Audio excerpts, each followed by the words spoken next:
Mango ബാറാണ്. നമ്മുടെ ice cream ഉണ്ടല്ലോ, mango ice cream, അപ്പോൾ അത് തന്നെയാണ്. അത് 2 ലെയറായിട്ട് ചെയ്തിരിക്കുന്നതാണ്. ഉള്ളിലത്തെ ലെയർ വാനില ഐസ്ക്രീം വെച്ചിട്ടും അതുപോലെ തന്നെ ഒരു മാംഗോയുടെ ഒരു കോട്ടിങ്ങും കൂടെ വെച്ചിട്ട് ചെയ്തെടുത്തിട്ടുള്ള ഒരു ഐസ്ക്രീമാണിത്. ഞാനൊരു ബൗളിലേക്ക് ഫ്രഷ് ക്രീം എടുത്തിട്ടുണ്ട്. 250 ml ആണ് ഫ്രഷ് ക്രീം എടുത്തിരിക്കുന്നത്. ഞാനിപ്പോൾ അമൂലിൻ്റെ ക്രീമാണ് എടുത്തിരിക്കുന്നത്.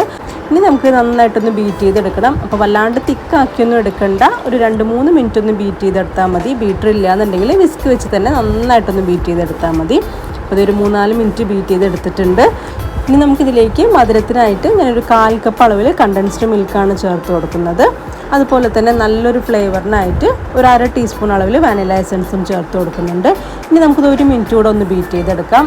ഇതുകൊണ്ട് എല്ലാം നന്നായിട്ട് ഇതുപോലെ ഒന്ന് മിക്സായി വന്നിട്ടുണ്ട്.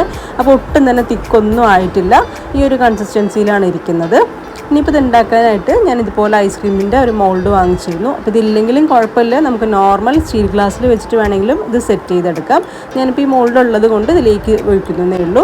അപ്പോൾ ഒരു 1/4 ഭാഗത്തോളം നമ്മളിപ്പോൾ ഉണ്ടാക്കി വെച്ചിരിക്കുന്ന ആ ഒരു ഐസ്ക്രീമിൻ്റെ മിക്സ് ഒഴിച്ചു കൊടുക്കുന്നുണ്ട്. ഇനി ഇതിൻ്റെ മുകളിലേക്ക് ഇതുപോലെ ഒരു അലുമിനിയം ഫോയിൽ വെച്ച് കൊടുക്കുന്നുണ്ട്. അതിനുശേഷം നമ്മൾ ഐസ്ക്രീം സ്റ്റിക്ക് നമുക്ക് കടയിൽ നിന്നൊക്കെ തന്നെ വാങ്ങിക്കാൻ കിട്ടും.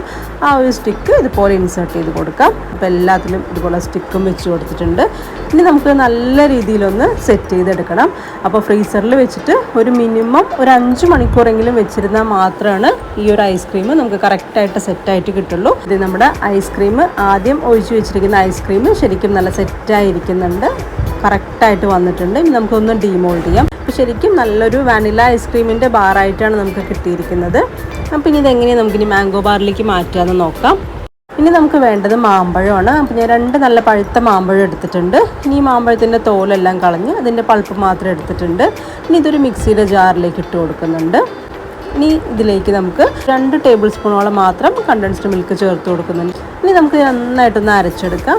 കണ്ടില്ലേ, ഒട്ടും തന്നെ തരികളില്ലാതെ വേണം അരയ്ക്കാനായിട്ട്. മോൾഡ് ഇനി നന്നായിട്ടൊന്ന് കഴുകിയെടുത്തതിന് ശേഷം ഇതിലേക്ക് ഒരു 1/4 ഭാഗത്തോളം നമ്മളിപ്പോൾ ഉണ്ടാക്കി വെച്ചിരിക്കുന്ന ആ ഒരു മാംഗോയുടെ ക്രീം ഒഴിച്ചു കൊടുക്കുന്നുണ്ട്. അതിനുശേഷം നമ്മൾ മാറ്റി വെച്ചിരിക്കുന്ന ആ ഒരു വാനില ബാറ് ഇതിലേക്ക് ഇതുപോലെ ഡിപ്പ് ചെയ്ത് കൊടുക്കുക. ആ ഒരു മുകൾ വശത്ത് കുറച്ച് ആ ഒരു വൈറ്റ് പോർഷൻ നിൽക്കുന്നുണ്ടല്ലോ, അപ്പോൾ അവിടെ നമ്മൾ ബാക്കി വന്നിരിക്കുന്ന ക്രീമും കൂടെ വെച്ചിട്ട് ഒന്ന് ഫില്ല് ചെയ്ത് കൊടുക്കാം. ഇനി നമുക്ക് വീണ്ടും അലുമിനിയം ഫോയിൽ വെച്ചിട്ട് നന്നായിട്ടൊന്ന് കവർ ചെയ്തതിന് ശേഷം 2 മണിക്കൂർ നമുക്ക് ഫ്രീസറിൽ വെച്ചിട്ട് ഇതൊന്ന് നല്ല രീതിക്കൊന്ന് സെറ്റ് ചെയ്തെടുക്കാം.